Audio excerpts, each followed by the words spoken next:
Gabi na, pero nag-ano pa yung aking asawa na malingki.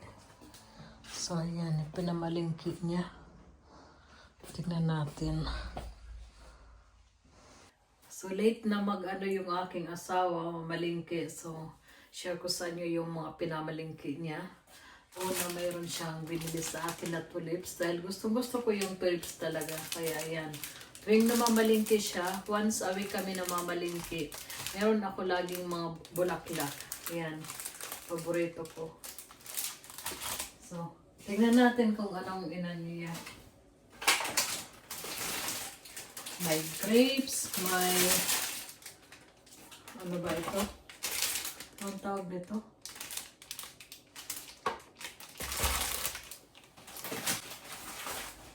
Yan para sa muesli, sa pang-breakfast niya. Mayroon wrap, milk, na olive oil, nuts, half a drink, milk. Maraming milk. Maano kasi kami, ano ng milk. Lagi kaming kumakain ng milk, umiinom ng milk. So, ito na, may butter, may broccoli, yung rucola, talong, mushrooms, zucchini, cucumber, may salad, apples, paprika, zucchini. Ito pang linis ng bintana. May toast bread. Ito yung line sa amin para sa breakfast niya. Para sa wash machine. Avocado, ang cute. Isda. Yung cocos raspberry. Asheto, yung vinegar. Half a floatin. Bernie. Porridge. Or oatmeal. Sane. Ito yung sane yung ginagamit namin pag nagkakape kami. Ito yung ginagamit namin. Okay naman sa pagluto. May avocado, may milk. May pistachio. Tapos walnuts, may pistachio. Coffee, half a drink. Schnittlauch, yung seeds. Banana, talong, quark. Yung asawa ko kasi siya yung vegetarian, nakain na lang niya para sa protein ay quark. May itlog, ang cute ng itlog, 6 lang. Tapos paneer meal, tofu, yan maraming tofu at saka yogurt.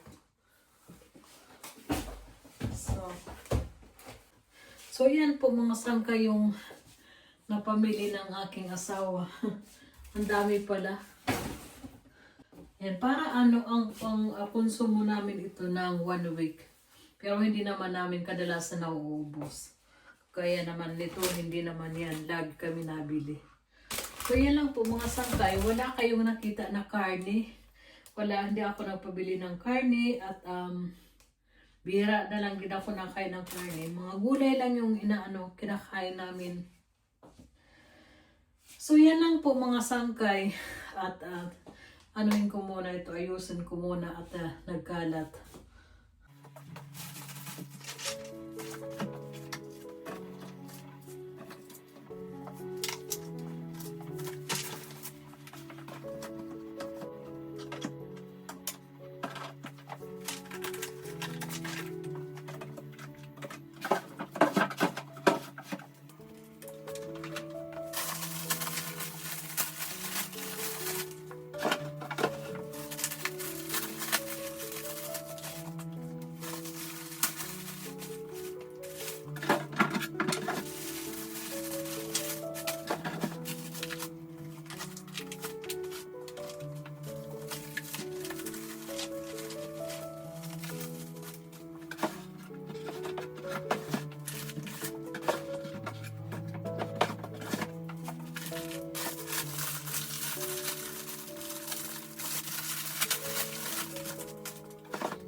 So, yan na guys. Tapos na ako. Ito yung nuts na binili ng asawa ko. Tapos, yung prutas dito ko sa labas lang inilalagay. At nandito naman yung aking tulips. At buksan natin yung ref. Puno na. Ayan, puno na siya. Ayan. Yan si Midnight.